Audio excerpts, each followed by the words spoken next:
La Fondazione Querini Stamparia compie 150 anni.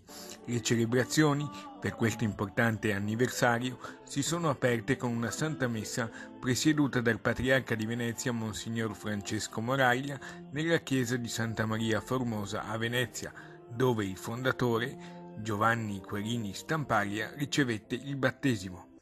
Il saluto del presidente della Fondazione Marino Cortese ai presenti.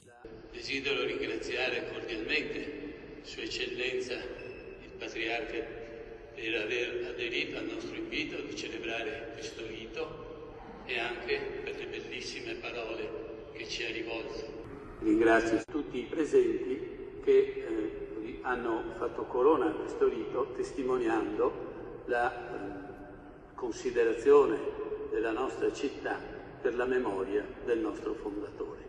In chiesa erano presenti tra gli altri il sindaco della città Luigi Brugnaro con il prefetto di Venezia Vittorio Zappalorto e il presidente dell'autorità di sistema portuale di Venezia e Chioggia Pino Musolino. La biblioteca Querini Stamparia è l'unica ancora aperta fino a mezzanotte tutti i giorni dell'anno e rappresenta un patrimonio di libri e ricordi, custodendo ben 370.000 volumi.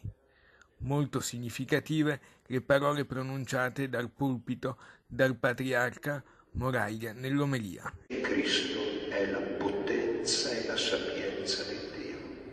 Ciò che è stoltezza di Dio è più sapiente degli uomini. Le iniziative appena inaugurate si protrarranno fino a dicembre, con una serie di mostre, incontri e proiezioni di filmati.